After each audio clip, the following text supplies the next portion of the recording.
कुरान पाक के लिए जिन्हें से गुजारिश करूँगा कि उस स्टेज पर आने तलावत करें।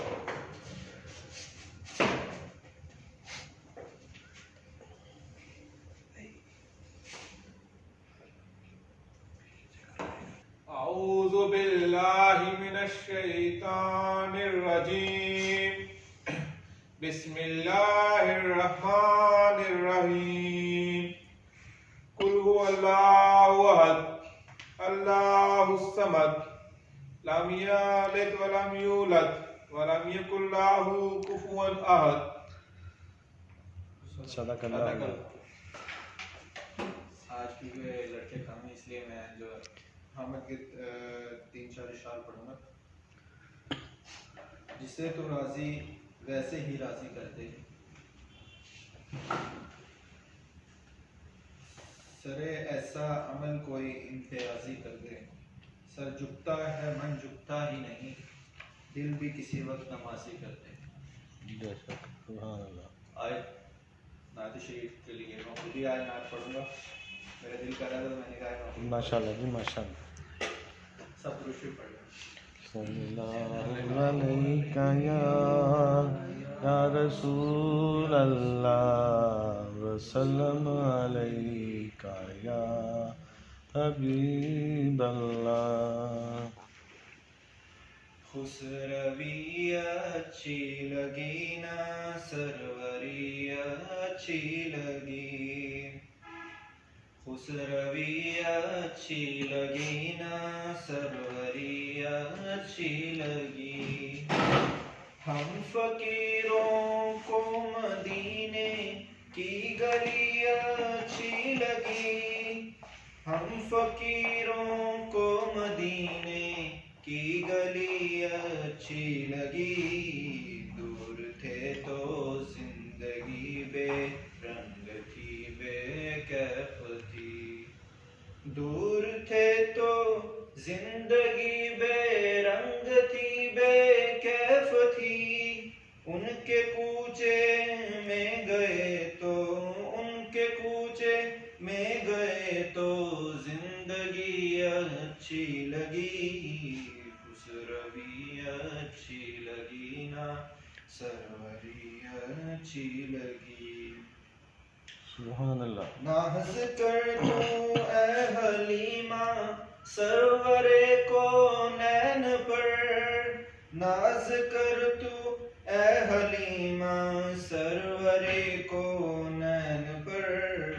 घर लगी अच्छी तो तेरी झोंपड़ी अच्छी लगी। सुभान अल्लाह।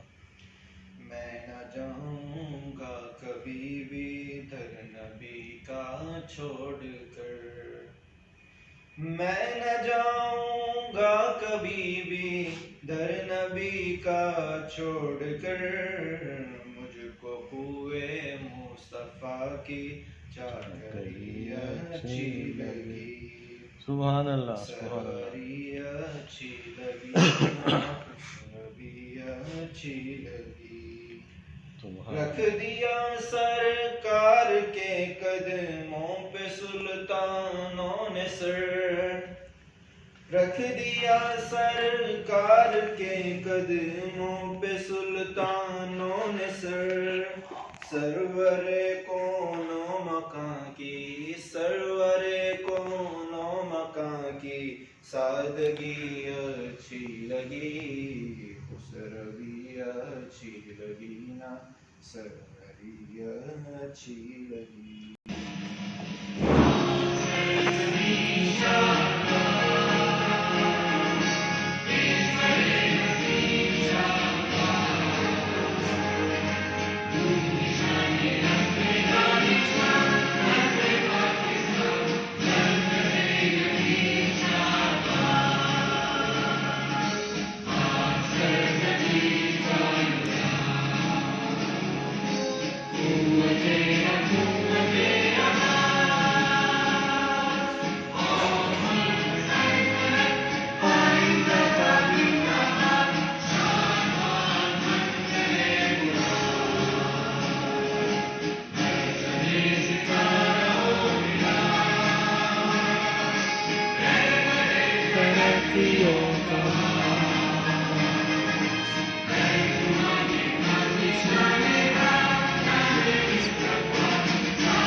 पाकिस्तान जाता है, कोई थक के गिर जाता है तो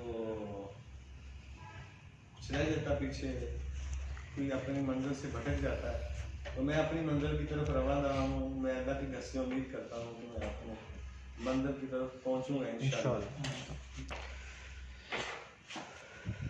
हम बचपन से सुनते आए हैं कि शेर है, शायद वो इकबाल का है या किसी और का वाला शेर है कि इदारों के बारे में, वो शेर है इदारे के बारे में कि किस्मत नौए बशर तब्दील होती है जहाँ, किस्मत नौए बशर तब्दील होती है जहाँ, एक मुकद्दस फर्ज की तकमील होती है जहाँ।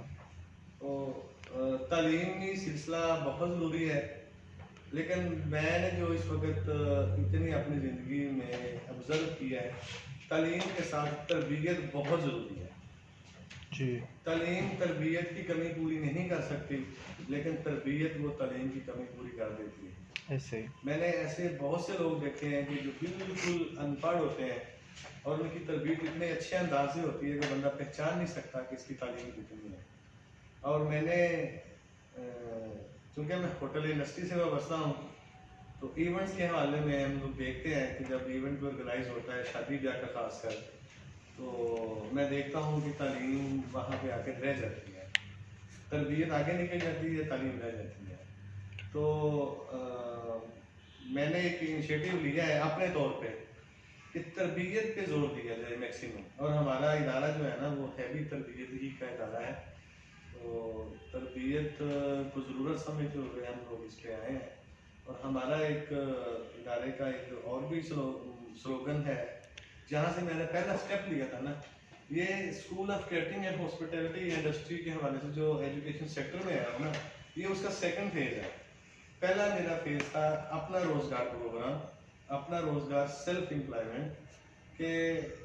सेल्फ एम्प्लॉयमेंट से मुराद ये था कि खुद से कुछ ना कुछ करें आप, ठीक है ना। उसमें बेशुमार ऐसे डिपार्टमेंट हैं कि आप अपनी क्रिएटिविटी मार्केट में ला सकते हैं। उसके लिए प्लेटफॉर्म दिया था मैंने, उसका नाम मैंने मंजिल ही रखा था, लेकिन वो बाद में पीछे चला गया। वो कुछ यूँ था कि हर इंसान के अंदर गॉड कुछ ना कुछ होता है, ठीक है ना।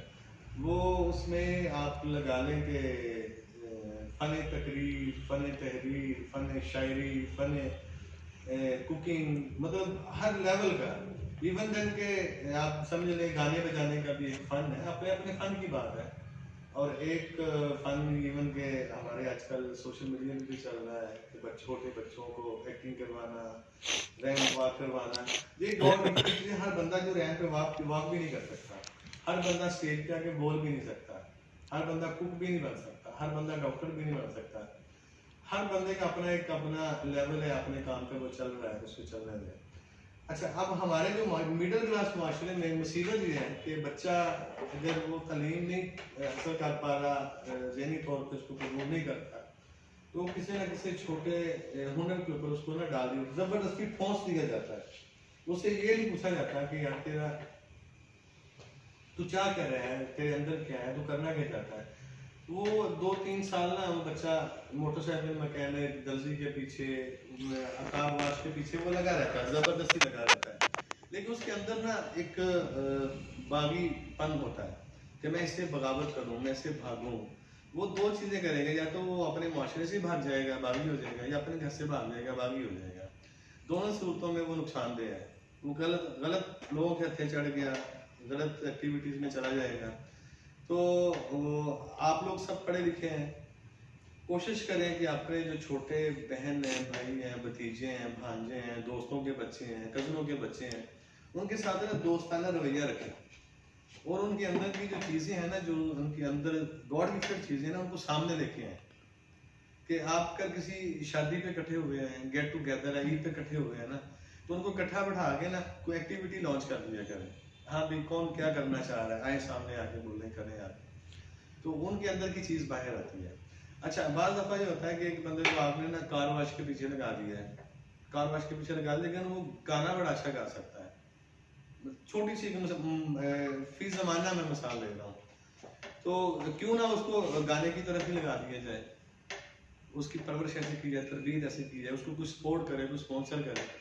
चलें, इसके अलावा बिल्कुल ऐसे भी अनपढ़ बंदे देखें जिनको इंजीनियरिंग में कोई ना कोई काम करने का शौक होता है कि जी मैं ये करूँगा तो मैं ये बना सकता हूँ। यूट्यूब आपके पास फैसिलिटी है, उसके ऊपर आप देखेंगे बेशुमार चैनल बन गए हुए हैं। तो मैं यही जोर दे रहा हूँ, यही चाह रहा हूँ, मेरे इदारे की प्रैक्टिस भी यही चल रही है। काफ़ी अरसे से प्लेटफॉर्म ढूंढ रहा था कि वैसी जगह मिल गई, अब जगह भी मिल गई है। अब लोगों की तलाश है, लोग आते जाएंगे, प्रैक्टिस होती जाएगी। उसमें ज़रूरी नहीं है कि हर बंदा हर काम ही कर सके, उसके अंदर से एक चीज़ निखरनी शुरू हो जाएगी, तो जिस पे वो पॉलिश हो जाएगा वो अपना काम करता रहे। तो मैं दो चीज़ों पे आज डिस्कस करना चाह रहा था। एक तो ये जो मैंने बात कर दी है, इसको ज़रा बगौर देखें, आप राह चलते देखें बच्चों को, कि जो बच्चे ये भी एक सदका जारिया होगा। कोई मांगने वाला है, कोई भीख मांगने वाला है, वो वैसे सड़क पे खड़ा है, तो देखें इमेच्योर बच्चा है किस तरह है, तो उसको ना रोज एक बच्चे से मुराद है कि एक किसी ऐसे बंदे को गाइड जरूर करें कि जी अगर आप कुछ करना चाह रहे हैं तो हम प्लेटफॉर्म बना सकते हैं। अगली वो बात करेगा दिलचस्पी से, तो उसको पूरी डिटेल बताएं कि आपको प्लेटफॉर्म देते हैं। अब दुनिया का जो काम भी आपके अंदर है ना करना चाह रहे हैं, हम आपको मौका देंगे, प्लेटफॉर्म देंगे। अच्छा, वो जरूरी नहीं है कि वो हैवी बजट से वो शुरू हो सके, उसको एक लाइन पे ट्रैक पे डाल देंगे, ठीक है, वो ट्रैक पे चला जाएगा, अपना रोजगार शुरू कर लेगा। और दूसरी बात ये है कि यहाँ पे एक्टिविटी के हवाले से अक्सर आपसे भी डिस्कशन हुई है, सोचता भी रहा हूँ, तो मौका महल नहीं बन पा रहा था। तो इसके ऊपर एक प्लान था, वो किसी ने डिस्कस भी किया था कि आगे मौसम भी आ रहा है जश्न बहार का, तो क्यों ना हम लोग फरवरी मार्च में, आगे अप्रैल में रोजे आ जाने हैं, गर्मी आ जानी है, तो 2 महीने हमारे पास, या मेरे पास कह लें या हमारे पास कह लें, तो ये बड़ा अच्छा मौका है एक्टिविटी लॉन्च करने का। जश्न बहारा फैमिली फेस्टिवल के नाम से उसको अनाउंस करते हैं, और इसके अंदर सारी जो एक्टिविटीज हम लोग कर रहे हैं, इस पर पंजा आजमाई भी हो जाएगी, काम भी हो जाएगा, और मुमकिन है कि रेस्टोरेंट भी चल जाएगा। तो उसमें ये है कि हम लोग लंबा चौड़ा काम नहीं करते। तो कल भी मैं बात कर रहा था, अब मसला ये है ना कि एक दिन बात होती है, दूसरे दिन कोई नहीं, उस पर कोई ना कोई बीच में से रह जाती है। तो मुझे याद है कि जब हम कोई एक्टिविटी लॉन्च करते थे ना, बुखार है, तबीयत खराब है, जो भी है, इवन देन के पंजाबी में कहते हैं कि मरना जीना में भूला होता था, 24-24 घंटे उस प्रोजेक्ट पीछे लगे होते थे, करके नहीं जाता था। कल मैंने बात की थी कि हम लोग साग और मकई की रोटी के हवाले से डिस्कस हुई थी, प्लस कुछ देसी टाइप की चाय की बात हुई थी। तो ये कम बजट की चीज़ें हैं, इनको लॉन्च किया जा सकता है। पर उसके लिए प्रेजेंटेशन ये है कि कम बजट में बाहर हम लोग रंग बिरंगे बैनर और झंडे लगा सकते हैं। जिस तरह आपकी दूसरी फिल्म में एक दफ़ा लंबे कपड़े लटके थे, याद है आपको, कलरफुल, और मतलब ये कलरफुल बात, जिस तरह से लोग गुजर रहे हैं, बाहर गाड़ियाँ खड़ी होती हैं, एट ए टाइम कभी नोट करेंगे बाहर खड़े होकर 25 से 30 गाड़ियों की कवरेज होती है, जो यहाँ पे डायरेक्ट देख सकते हैं।